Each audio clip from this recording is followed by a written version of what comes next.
sabihin, iba siguro talaga pag may pamilya ka, okay, at marami kang binubuhay.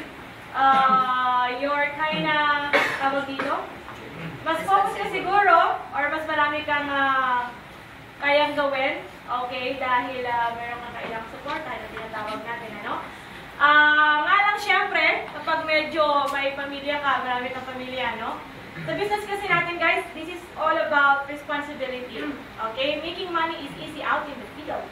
Okay? Just go out there, talk to one person, and then automatic, nakaka-drop ka na, no? And that's it. Make money ka na. Okay lang? And marami dito sa business natin ang, what do you call that? Magaling mag-make money. Okay? Kaya lang, running a business, okay, it's not all about making money. It's all about sense of responsibility. And more often than not, doon medyo, what do you call that? Nahihirapan yung lahat. Okay? Doon sa responsibility. Most of the time, puro make money lang alam ng lahat. Especially this person. Okay? Very focused on making money. Okay? Because need to support a big family. Ikaw ba naman siyang na anak, di ba? Ewan ko na lang siguro kung hindi mo ipupush ang sarili mo, okay lang? Para mag-make money araw-araw. When I came here in Cebu 3 years ago, when I came here in Cebu 3 years ago, okay, it was kinda, ano yun? It's the phone open now. So, 3 years ago, when I came here in Cebu, my target is to promote a manager who can replace our position, who can manage our office. Okay? Hindi ko alam.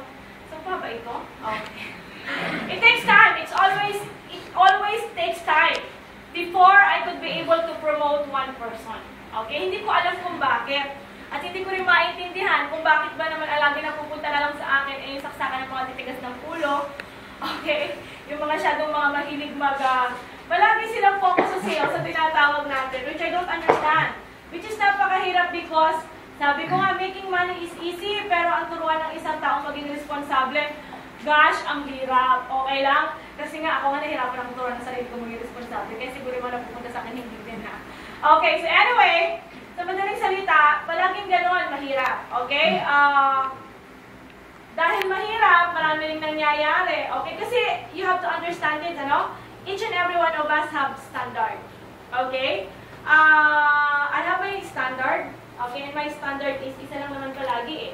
I wanted to make sure that people who will be going to be my business partner for a long time ay maging strong, okay? At magiging asset ng ating magiging organization. So anyway, sa madaling salita, maraming trials, maraming up and down. Okay, I still remember, kahit na may experience na siya, first 2 days, no? Wala siyang nabenta. Okay, kasi ayaw siyang pabentahin ng kanya trainer. Ayaw siyang pakausapin. Kasi masyado yata siyang magaling na takot yata yung trainer niya sa kanya. Anyway, and that time, we're already giving some allowances, ano? But he never received any. So, nung naibadi siya sa isang leader, doon lang siya nag-start. And I'm telling you ha, nung naibadi siya sa iba, nawawala siya sa area. Hindi naman, joke lang. Hindi naman nawawala sa area. Nawawala siya kasi super ang hataw. Pag pinakawala mo siyang ganyan, sugod, nasasabihin mo lang sa kanya kung saan ang area, tuloy-tuloy na siya. And he can easily manage to ring the bell. Okay lang? So, mabilis na siya na-promote. 2 weeks lang, supervisor na siya kaagad eh, no? That fast. Okay, kasi nga, focus na focus siya eh. Tsaka, maaga naman siya pumapasok, hindi naman siya nalilate noon. Kaya naman talaga, madali siya na-promote na leader. 2 weeks lang. Okay, ngayon siya winelcome. After 2 weeks, supervisor na siya kaagad. Okay lang? You can get your, doon sa loob. Okay, so anyway, so 2 weeks, you can get, okay, so 2 weeks pa lang, na-promote na siya supervisor. Nung na-promote siyang supervisor, medyo,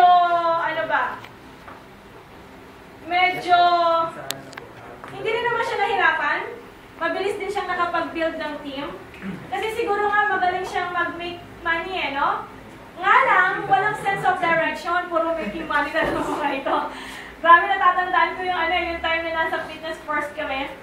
My goodness, meron kaming night shift. Hanggang madaling araw na shift. Bakit? Grabe yung mga guys na, kung baka pag extra mile, inaabot at alas 12, alauna. Pero guys, ang making money naman nila, 1,000, 2,000, ganun. Because everybody is like, parang family man kasi halos lahat. So anyway, sa madaling salita, he be able to build, I think 16, 17, 20 guys with, I think, 4 leaders direct, and then may mga upcoming. We are 40 guys in the office the time, okay? We are hitting the #1 not only in the Philippines but in Asia. And that was the first time ever that an advertising office hit the #1 slot in Asia. Consistent, okay? Because we're doing like 700, 800 pieces in a week of Fitness First. And sa sobrang dami ng hirap namin, one morning, sabi ko sa mga leaders ko, guys, alam niyo ba, blah, blah, blah. Naiyak ako kasi sabi ko, grabe, no, yung hirap natin na ilang buwan. Kasi nung nag-start kami, sabi ko, nagawa na natin patunayan na kaya natin. And then, syempre, natawa siya emotional. Natawa kasi paglabas niya, naiyak din siya. Sabi nila, uy, ba't ka umiiyak siya? Ba't siya umiiyak? Hindi, sa pinupoli. Okay, kaya lang, sad to say, wala pa isang linggo, from 40 guys, bumalik kami sa unti-unti, naging 15. Na-wash out, no? So, wash out na gano'n. Bakit? Maraming nangyari. So, yung supposed to be inaasahan namin na promotion, hindi nangyari. Very close, okay? The pieces is there, everything is there, except for that one leader. Okay? But then, na-wash out siya. Ganon, okay. And then, another happened, marami na naman nangyari. Grabe, sobrang pangyayari. Hanggang nandito na tayo ngayon sa Smart Concept. Nakabuo na naman siya ulit. Na naman, one leader again. Kaya lang, sabi ko nga, pag kulang ka sa sense of responsibility, mahirap talaga i-maintain. So, na-wash out na naman. Okay, and this time, I think yung pangalawang pag-wash out yata, medyo, nawala na siya ng attitude, pati ako nawala na ako ng attitude sa kanya. Okay? And then there's this one day, I remember, hindi siya makakalimutan, meron kaming pinagtatalunan yata. I don't know pinagtatalunan, parang may nasita ako sa kanila about these allowances or something. Sabi ko kasi, you have to learn how to invest. Alam niyo kasi itong tao na ito, kapag umuwi ito ng bahay, walang natitira sa kanyang bulsa kung hindi 50 pesos or 100. Everything nasa asawa niya. Sabi ko nga, you have 9 kids, di ba? Okay. So, pasok siya dito, ang dala lang niya, siguro 50, 100. Alam mo yon 50, 100. Kasi, yun lang ang gusto niya eh. Okay? Yung, alam mo na, meron siya pamasahin papunta, tapos yung tawag dito, meron lang siya papakain ba? Okay lang dahil, kasi may 9 kids ka nga eh. So, kung kikita ka ng 800, 1,000, alam mo naman kunin mo pa yun. So, lagi ko siya napapagalitan. Sabi ko sa kanya, paano mo susuportan ang pag-build mo ng team? Kung palagi na lang, alatitira sa'yo eh kung ano lang yung cash for the whole day. Kaya na, paulit-ulit, pero hindi niya nakukuha. So sabi ko, sige, ayoko na sa'yo, talagang wala na. Hanggang nawala na yung trainer niya, nawala na yung kanyang mga ibang kasubayan, okay lang, sabi ko, bahala na. Kung ma-promote, di ma-promote. Kung hindi, hindi. Hanggang sa may mga dumating ng mga bagong main guard na nandito. So, tuloy-tuloy lang. And then one day, medyo hindi na yata nagustuhan yung sinabi ko, I was supposed to have my leaders meeting, and he left without asking for my permission. Sabi ko, winawalk out ako. Okay. Mag-walk out niya, hindi siya pumasok, 1 linggo.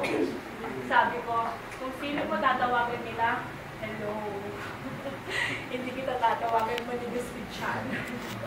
So, I am thinking, 1 week, no communication at all. Kasi parang nag-break kami, di ba? Sabi ko, kasi baka mamaya, magka-swimming pool dito eh. Okay, so kailangan magpatawa. Okay, so no communication at all. Hindi rin ako nagtatanong sa mga dito. Sabi ko, pumasok siya, kung babalik siya, bumalik siya, kung hindi. It's okay, at least wala na akong sakit sa ulo, di ba? hihingin na lang ako ng mga bagong leaders na pwede mo promote. Okay. Pumasok na natin. Nakitext mo na siya. Sir, please. Delete ba siya naman? Kasi kung saan nilalapit na yun, sir, please. Delete ba siya naman? Hindi ko alam, pumunta mo sa kanya. Napasok siya dito. Wala lang, para lang siyang hanging dumadaan. Okay. Hindi ko siya kinakausap kasi I was really very disappointed. Okay? Alam niyo, dumating sa point na talagang sana I will ask him to leave, resign. And there's this one incident also that I really get upset because there was this one time, actually hindi lang naman itong first R&R niya, nakapag-try na rin siya noon, ano?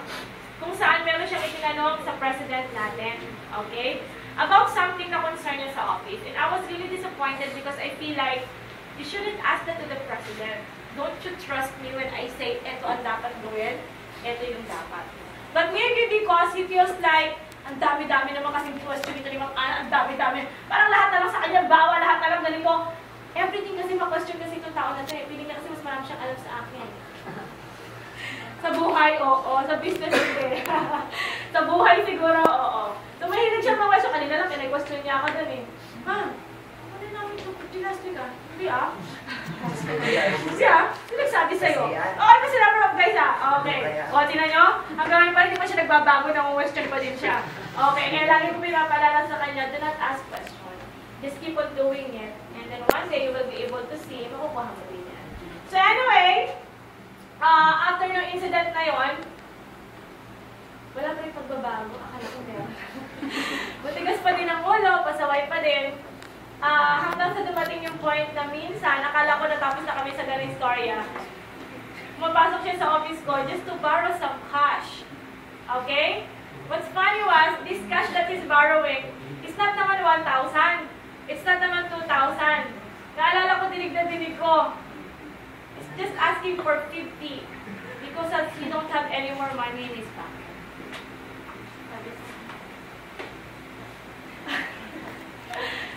Ano ba siya? Pati ba naman ipapamalaw punta? Ganun pa din. Kaya lang that time kasi he was slowing down. He's not really making money at all. And his wife even asking him to resign. To leave. Okay lang? Kaya lang, I don't know kung anong meron dito. Pinagpipilitan ko siya kumalis. Sabi ko nga siyang pinapagalitan. Pinapahiya ko nga siya minsan sa ibang mga leader. Ay, dikit pa rin ang dikit. Okay. So, but anyway, pero natatandaan ko, sinabi ko sa kanya ito eh. Alam mo, Rolly, sabi ko sa kanya, alam mo, Rolly, marami akong leaders dito. And you know, Christopher is a good friend of mine. I mean, Chris is my best friend. Okay? And he's been working with me for so long. Kung titingnan at iisipin siguro ng iba, iisipin nila na ang gusto-gusto ko ma-promote at ipupush ko is si Christopher because he is my best friend. But you know what, honestly, I don't worry too much about him. Okay? If he will be promoted, that is our ultimate goal just by that. If he will not, there is no problem. Dahil magkaibigan kami, marami kaming plano. Okay? We have plans. I have plans for him, for his people, and for him. So, ibig sabihin, kung meron, sa mga time na yun, I remember, sabi ko, kung meron akong gustong ma-promote, sana na manager ka agad ikaw yun. Why? Because I know you need it. Okay? You need it because you have 9 kids to support.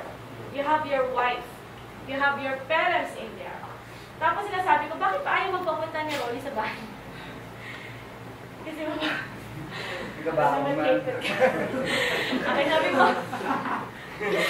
sabi ko, hindi nga. Totoo ba? Oo nga, ma'am. At doon ako lalo nagkaroon ng eagerness na hopefully, makuha niya talaga yung management. So that he will be able to... Pero, kasi alam ko medyo may kaya yung iba sa mga kapatid niya eh. Siya lang yata yung medyo wala talaga. Kasi ayaw niya mag-abroad. Kasi ayaw niya malayo sa kanyang pamilya. So sabi ko, ayaw mong mag-abroad at gusto mo dito, siksik ka ng siksik dito sa akin, tragahuhin mo ng maayos. So that you could be able to, you know, give a quality life to your kids. Especially dun sa mga anak mo nagtatagdadalaga na. So, there's the road trip. Medyo pumalpak ng konti lang naman. Medyo nagkagalitin kami doon dahil sa mga mali-mali na trabaho. But anyway, all in all, for the past few weeks, kasi binigyan ko na siya ng ultimatum eh. Pag hindi pa ito, wala na. Okay. And I'm happy na nakita ko naman yung changes sa kanya. Except for today, bumalik lang ulit ngayon. Okay. Kasi wala siyang attitude eh. Kasi nagtanong ako ko pa. Okay. Nawalan Si mo. Ma'am.